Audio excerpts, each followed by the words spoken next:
I got to tell you, your student leadership team this weekend hit a home run in planning the student event. I'm telling you, I get to speak at conferences and events and DNOWs all the time, and from the top down, I saw students ministered to. I saw leaders scrambling with love and wisdom when things didn't go as they planned, and I saw students' lives change. So give them a round of a hand for your leadership, for how much they sacrificed this weekend. You should be appropriately proud of what your church has done this weekend. It's been a thrill. So my wife's dad is one of 12 kids. So when we have family reunions, there's kind of a lot of people there. So this summer we had a family reunion, about 3-4 days, outside of Sacramento. And there's 75, 100 people there. Cousins, aunts, great uncles, grandparents, people you've never even met, new kids, because it's huge. And one day our family decided to go down the South Fork American River whitewater rafting. Because our group was so big, there must have been, 7 or 8 rafts just for our crew that went. Now, the way this was set up is it was a full day trip. We went about 3 or 4 hours in the morning, and the rapids were like 1s and 2s, pretty easy. And then you have lunch, about an hour break. And then in the afternoon, you get into this kind of 3s plus where it's a little bit more intense. Now that you know what you're doing, you should be competent to handle it. Well, how many of you have been whitewater rafting?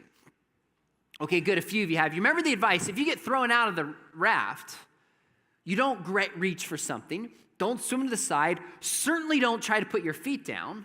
Just put your head back, feet up, and ride through the rapids and then get back in the raft or the boat. Well, we went all morning, things were cool, but then we went in the afternoon, and I was kind of confident and excited for what we're doing in the afternoon, but we're rolling maybe an hour after lunch, and our guide says, okay, we're about to enter into the most intense rapids of the day. I'm thinking, awesome, I got this. It's called the hospital bar. And the area after it is called the resting room. So I'm sitting in the front left, my father-in-law's the front right, and we're doing a lot of the steering and kind of helping to control this thing. Here's what I remember. We're pulling up, and you can just see in front of you the rapids that are coming. And it's like we went down, there was a big rock in front of us that shoots us to the right and then into the rest of the rapids. All I remember is going down and being thrown so hard, I could not possibly hold on for my life. My father-in-law, who's 10 pounds heavier than I am, is thrown into the back of the boat, lands in my wife's lap. I'm tossed off the side. And when you get thrown underwater like a washing machine, you don't know what's up and down, and you're discombobulated. I try to go up, and somehow the boat had turned, so I'm hitting the bottom of it, which increases the stress. And then finally I get to the top. What do you think was in my mind? Number 1, breathe. Good. That's definitely in my mind. You actually don't think about that. You just do it, right? I wasn't thinking actually, while I'm here, I'm just going to enjoy floating down the rapids. No, that's not really in your mind. Your mind is, I want to get back in the boat. That's it. I wasn't enjoying it that moment, although that day we had a great time. I wanted to get back in the boat. If you've been there and any of you have been tossed, you know when your life gets turned upside down physically, you just want to get back in the boat. But what about in life when somebody's life is turned upside down physically? Car crash, heart attack. Where do people go? The answer is they go to a hospital, right? If your life is on the line, nobody sits there and says, you know what? One more hand of poker. You know what? One more Super Bowl commercial. This one's going to be good. And then I'll go to the hospital. Nobody says that. Nobody sits there and thinks, well, I wonder if I should go to the hospital. I wonder if they'll help me. Could you imagine if we had a crisis in America where people thought, you know what? Hospitals aren't going to actually help you. If you go there, they're more into politics than they are helping people.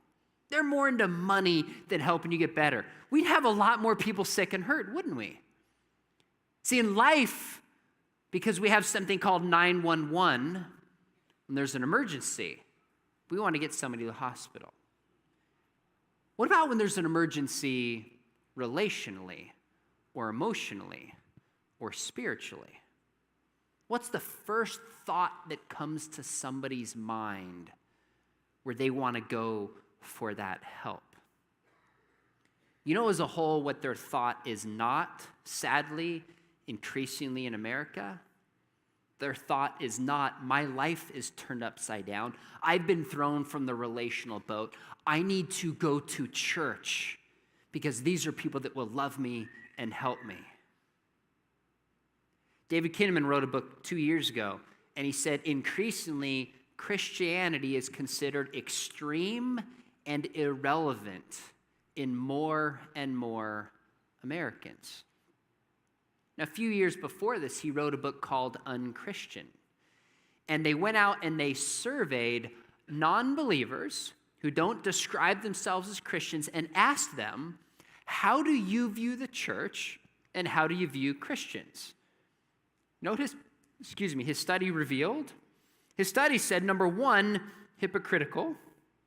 Number two, too focused on getting converts. Number three, anti-homosexual. In his study, they said, if you tell somebody I'm a Christian, you might as well say you hate gays, according to this study. Too sheltered, too political, and judgmental. Can you imagine if this is how people viewed hospitals? They're too political. They hate gays. They're too focused on converts. They're judgmental. Nobody would go. Well, what's more important? Somebody's body or their soul? Now, as Christians, they're both important, but our bodies fade away and our soul is eternal. The question I want to ask this morning is, what's it going to take increasingly in our culture and for you and your community when somebody's life is turned upside down and it's broken relationally, emotionally, spiritually, that their thought would be, man, I got to go to church. I got to call Christian because that's someone who would love me and stand by me and help me get my life on track. In the conclusion of the study by Kinnaman, he said, only a small percentage of outsiders strongly believe that the labels love, respect, hope, and trust describe Christianity. A minority of outsiders perceive Christianity as genuine and as real, as something that makes sense and is relevant to their life. Isn't that sad? This is how people are increasingly perceiving you and perceiving me. I was having coffee with a youth pastor maybe 18 months ago. And I asked him, he had been a youth pastor, he was in his second decade. I said, how has youth ministry changed over the time that you've been doing this? And what he said to me that I've heard increasingly from a number of youth pastors, he said, you know what? The formula like 10 and 20 years ago was if you have cool events and you have food, they will come, right? Feed them, give them fun, students will show up. He says, but one thing we hear just more and makes it harder is, number one, students and people are really busy. They've packed their schedule. But number two, we hear sometimes, I don't know if I'm going to send my kids to church. Like it's bigoted and it's homophobic and they're exclusive and they're too political. He said that's what he's hearing increasingly. So just read the news. The view of Christianity in the church has changed radically just within our lifetime. The question is, what can we do to help people that when they're hurting, their thought is, man, I got to go to a Christian. I got to go to a church.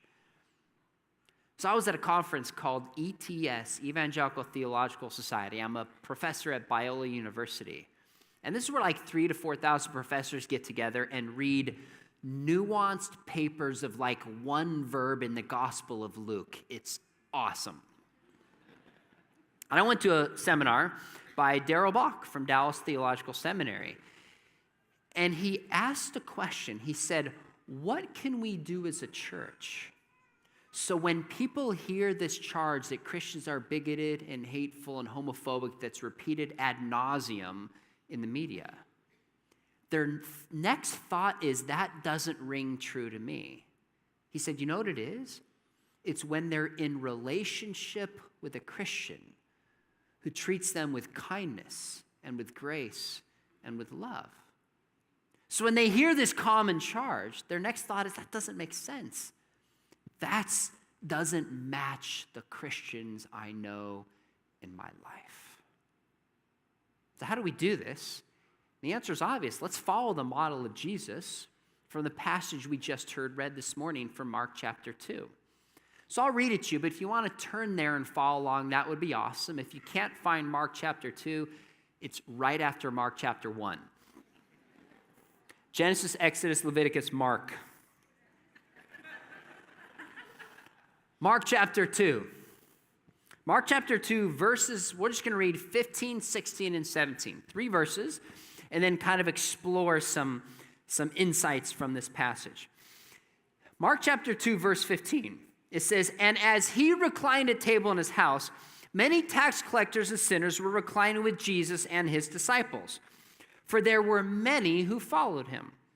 Verse 16, and the scribes and the Pharisees, when they saw he was eating with sinners and tax collectors, said to his disciples, why does he eat with tax collectors and sinners? And when Jesus heard it, he said to them, those who are well have no need of a physician, but those who are sick. I came not to call the righteous, but the sinners. When I first read this, my thought was, why do all these sinners want to hang out with Jesus? You see the irony of this? Times I look back on my life and I've been sinning, doing things I know that is wrong. The last thing I want to be around is somebody who's just holy and perfect and has their act together. Typically, sinners aren't like, let's find pastors and priests and like holy people to hang out with us. They kind of want to distance themselves from it. But here's Jesus, the only sinless person who's ever lived. And sinners and tax collectors are choosing to dine with him. What was it about his character that drew people to him? That's a good question. But the passage says they were reclining at the table. Now, in our culture, you might read this and just skip over it and keep going, but there's a reason this teaching started with that. You see, in America today, we've kind of lost the art of breaking bread with somebody. We're busy. We have our smartphones out. We have the Dallas Cowboys on, or the LA Rams. Just kidding. Actually, I'm not really kidding, since I'm from Southern California. But, I was born here, so I can kind of have it both ways. We're distracted. We order fast food. We've lost the art of just sitting down and breaking bread with somebody. You see, in that culture, in that Middle Eastern culture, breaking bread with somebody was a sign of acceptance, a sign of friendship with somebody. This is partly why it was so bad that Judas betrayed Jesus. And where was it revealed that this would happen? While they were breaking bread. So here's Jesus breaking bread with these sinners and tax collectors, accepting them in relationship with them. And the Pharisees are like, what is going on? Do you at least see the tension of why this would happen? Now, it says twice in this passage, I don't know if you picked up on it, whatever's repeated is important. Whatever's repeated is important. Okay, I'll stop. Do you notice just in these 3 verses, it mentions twice that Jesus was dining with tax collectors and sinners. Mark wants to make sure we don't miss this. It's very, very important. So it says many tax collectors and sinners were reclining with Jesus and his disciples. Now, one thing we know about tax collectors is they were hated by the Jews. You know this. The tax collectors would work for Herod Antipas, who was a puppet king for Rome. Basically, what a tax collector did, at least the way it was viewed, was turning his back on his people and working for those who were oppressing his own people. There was so much shame in being a tax collector that shame actually carried over to the rest of the tax collector's family. Because sometimes they would siphon off extra from their neighbors for themselves, and there's nothing they could do about it. So, by the way, the Bible regularly critiques the Pharisees, and it should. But can we at least have some sympathy? Because if you and I were there and we saw Jesus dining with these people who were hypocrites and siding with the oppressors, you and I would probably wonder why Jesus was doing this too, wouldn't we? If we're honest.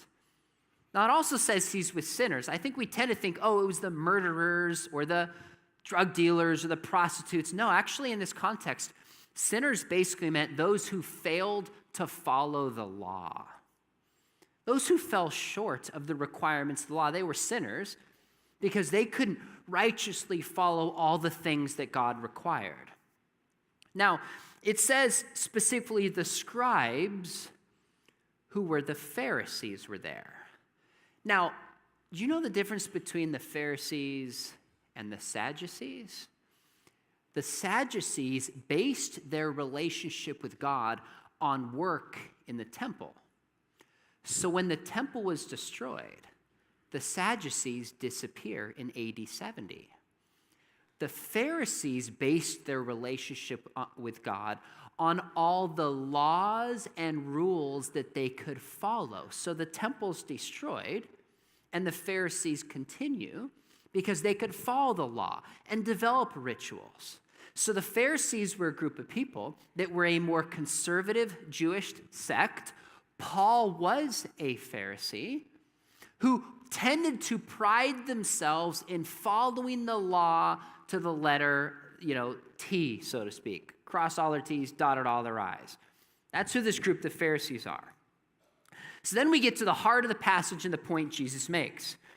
Jesus says this, "It is not those who are well who need a doctor, but those who are sick. I didn't come to call the righteous, but the sinners." Then let me read it again just to make sure we're picking up on it, because this is kind of the climax of the teaching. Jesus said, "It is not those who are well who need a doctor, but those who are sick. I didn't come to call the righteous, but the sinners." Is Jesus saying there's two groups of people? There's righteous and there's sinners. Is this what Jesus is saying? The answer is no. That's actually harder to do than you think.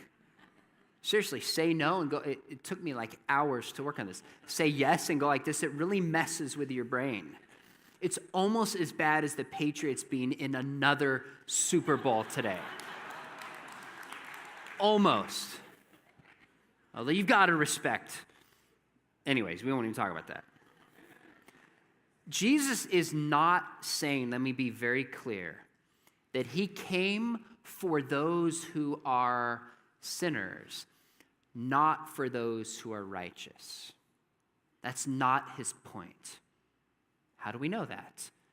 Well, you read the rest of the Bible, and it's very clear that Scripture and Jesus believe that all of us are sinners. Mark 7, Jesus said, it's from the heart that comes idolatry and wickedness and sloth and greed and pride.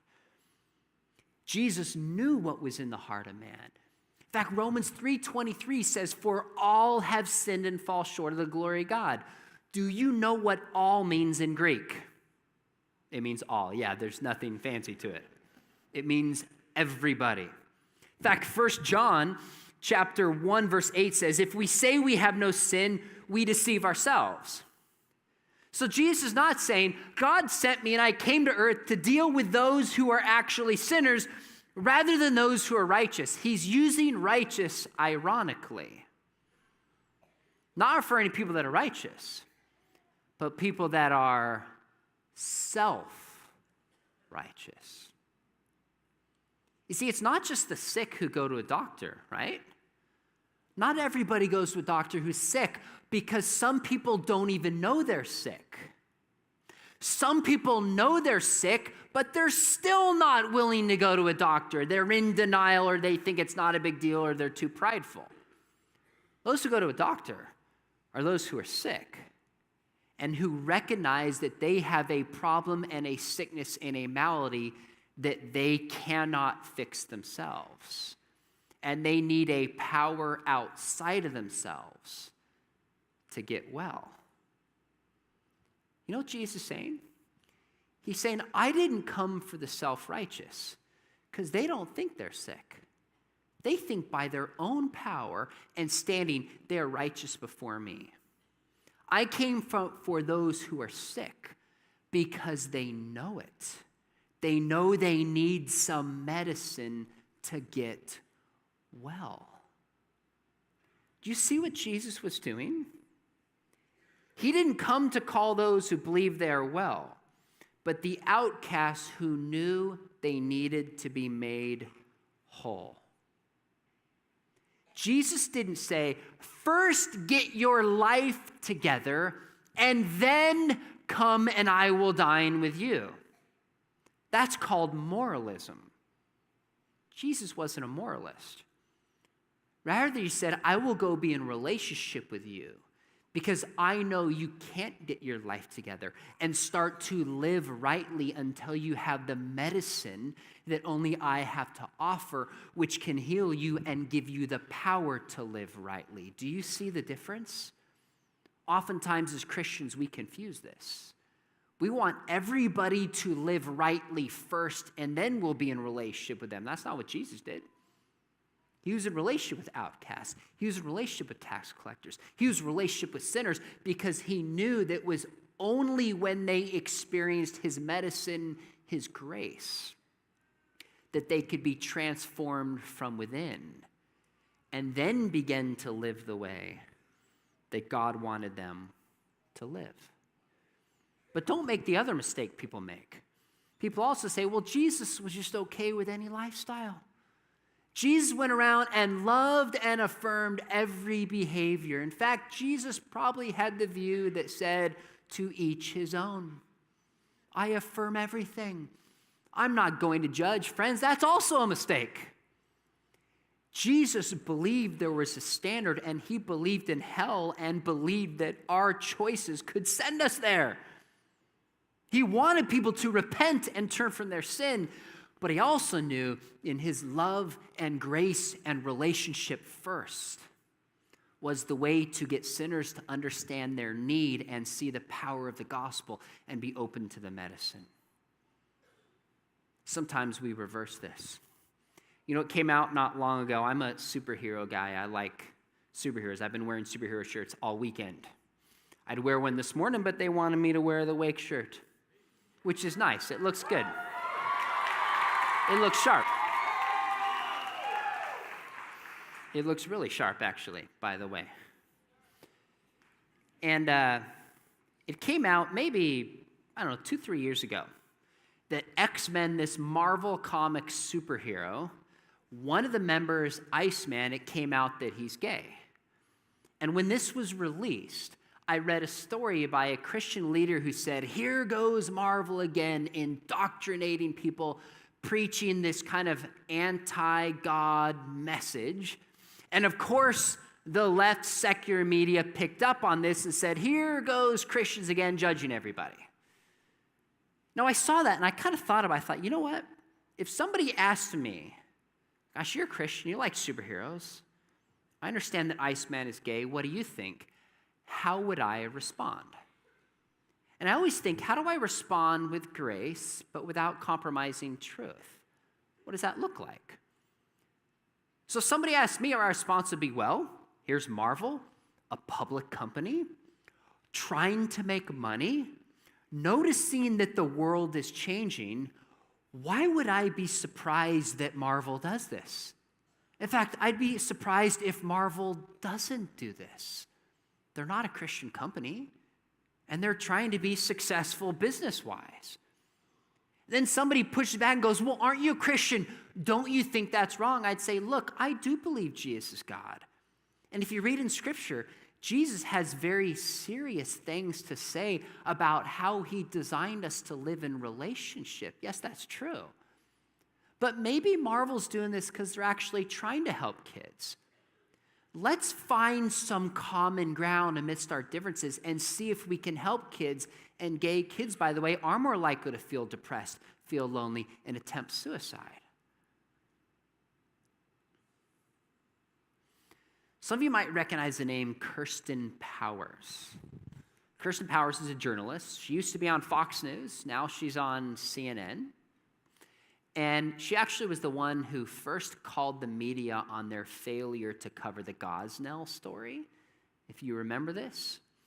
Well, Kirsten Powers grew up in a secular atheist home in the Northeast.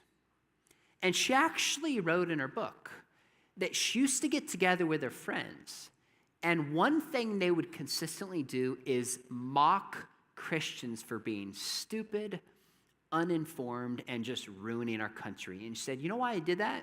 She said, actually, I didn't even know any Christians. Can you think about that? Just imagine that. Someone grows up their entire life in an influential position, doesn't even know a single Christian at all. I wonder how many Christians there were in her life that just didn't reach out to her. Well, anyways, she didn't believe in God. Her family didn't. As she got older, I believe she was into her 20s, she met a guy. Now, isn't this how stories often go? This guy was a Christian, but he was different. He was likable. He was thoughtful. Didn't fit her stereotype. This guy was a Christian. I want you to listen to how he invited this progressive atheist to church. Here's what he said. He said, do you consider yourself tolerant and open-minded enough to consider joining me one day at church? Now, honestly, what's anybody, especially a progressive, going to say? Nope, I'm closed-minded. Like, that's a really brilliant way to invite somebody, right? She goes, oh, sure, I'm open-minded. Sure, I'll go to church. She goes to church, and it happened to be the church of Pastor Timothy Keller. If you don't know Timothy Keller, he wrote a New York Times best-selling book called The Reason for God. And he does in this book, and he did in that series, kind of what we did this weekend, in the sense that we talked about apologetics, defending the faith. Why does God allow evil? Is there such a thing as truth? How do science and faith intersect? That's what we did over the weekend. That was covered at church. This was the first time she heard good reasons to believe that Christianity was true in the context of a relationship with somebody who cared. She ended up becoming a Christian. Now, she is to the left politically of me still quite significantly, which is what made her recent book called The Silencing interesting. So here's somebody who's a Christian, believes in Jesus, politically to the left. She writes a book calling out the left because she says, classically, liberalism was about human rights and freedom of speech, freedom of the press. She said, now the left has become illiberal about silencing and punishing people who don't agree with them. Now, I think the book is especially powerful because she's on the left, calling out her side for what she says is their intolerance. I thought it was an interesting book. So she walks through government and media and all sorts of, like the university where you see this happening. Now she gets to the end, and in the back of my mind, I'm always thinking, well, what's her solution? How do we fix this? We get to the end, and keep in mind, I spent $28 plus tax for this hardback book. That's a lot of money and time. I get to the end, and in one single paragraph, she gives her response. I read it, and I took the book, and I tossed it across my desk. I'm like, really? That's it? Like, someone could have told me this in 20 seconds and saved me all the time to get to the solution. And then I thought about it some more. Then I thought about it some more. And then as I reflected upon it, I thought, she's exactly right. This was worth it and some. You know what she wrote? In the back of her book, she said, we should all make efforts to invite people who hold very different views into our worlds. Contrary to popular thought, familiarity doesn't breed contempt. It breeds understanding and tolerance. Now go make some unlikely friends.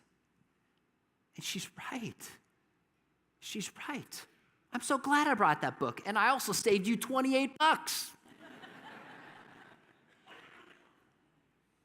It started me thinking in my life, I'm like, how many times do I step out of my comfort zone? How many times do I reach out to somebody who sees the world differently politically or morally or religiously and just build a relationship? Yes, I want to see them come to Jesus, but even if they never do, building a relationship and loving somebody who sees the world different has value because this is what Jesus has done for all of us. He stepped into human nature to reach down and become one of us so we could know God personally. Yet the reality is, a lot of us don't do this.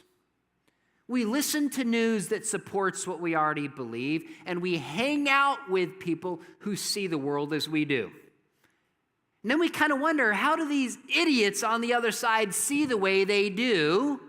They're just blinded and stupid. We're tempted to believe this, and the gulf just gets bigger and bigger. If you want to have compassion and love for people who see the world differently, step outside your comfort zone and build a relationship with them.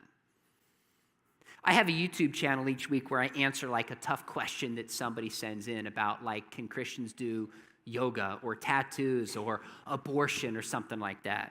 And one week I met a youth pastor and I asked him if I could interview him because I thought his story was so powerful. He lives in Ohio. And he told me a story about how as a youth pastor, he was invited to be the club advisor for an LGBTQ club at his public school. Now, instantly when some people hear this, they'd say, no, I'm not going to support that. I said, well, what did you say? He said, of course I said yes. I said, why? He said, because they wanted to hang out with me.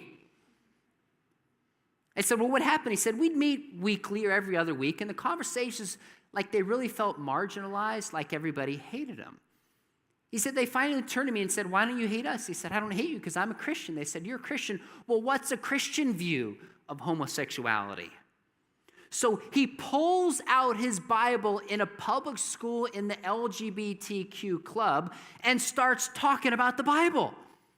Instead of going to Genesis 1 and Genesis 19, Leviticus 18, and Romans 1, he says, I just want to go to Jesus. I wanted them to see the love and compassion and grace that Jesus offered. 4 of them went to his youth group. 3 of them trusted Christ. I asked him, I said, how did this affect you? He said, you know what? I was actually really bigoted against this community. I didn't realize it. But when I got into relationship with them, God began to soften and break my heart. Friends, Jesus took a risk to step outside of his comfort zone, build relationships with people who were considered outcasts and who were tax collectors and sinners, because he knew it's only when they saw something different about his life and understood grace that they could be made whole, and then with that medicine live the way God wanted them to live. I was riding with a pastor in the southeast, and we drove by a Unitarian church. I was going to preach at his church. I said, wow, have you met this pastor? He looked at me. He's like, no, it's a Unitarian church. Why would I meet him? And I said, well, if you don't go reach out to him as a pastor, who's going to? I mean, just go knock on his door and say, hey, I'm a pastor down here at the whatever church it was. Can we go to coffee? I want to hear your story. Tell me what you believe. Let's have a conversation and just start building a relationship and love him, and maybe you'll have a chance to share the gospel. But we stay safe, don't we? We don't want the risk.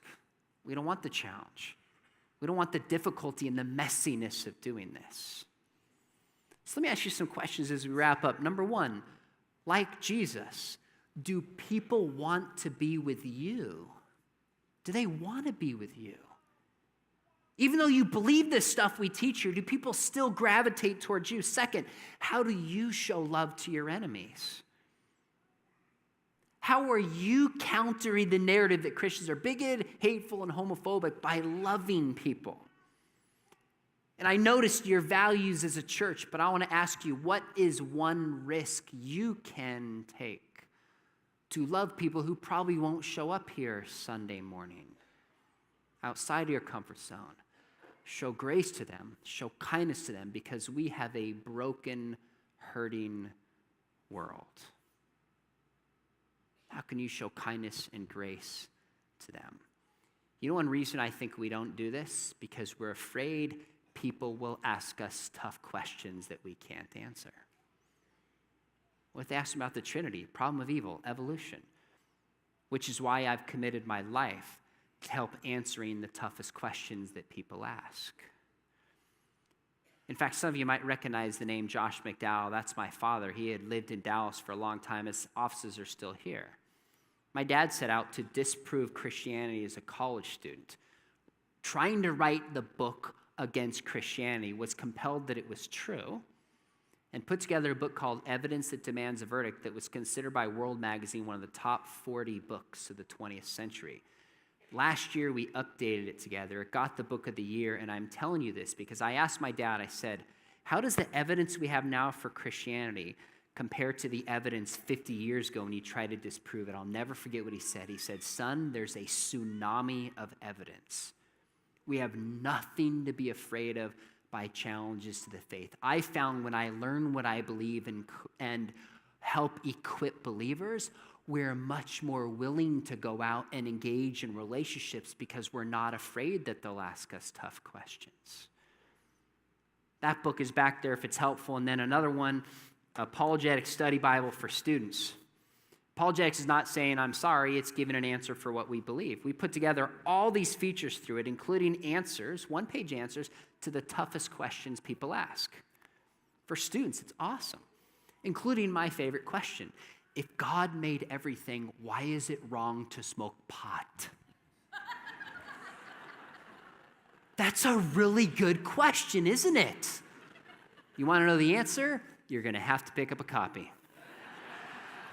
Hey, thank you for having me. I want to wait before. I want you in a moment to give a round of applause to the students, not to me. I am sneaking to the back. I have to leave at 12:30. I told my family I'd be willing to come here this weekend, but I would be back in time for the Super Bowl. I promised I'd be back because we can't miss Brady in his 37th Super Bowl, right? I'd love to see you in the back and say hi. Round of applause for the students who rocked it this weekend. Thank you.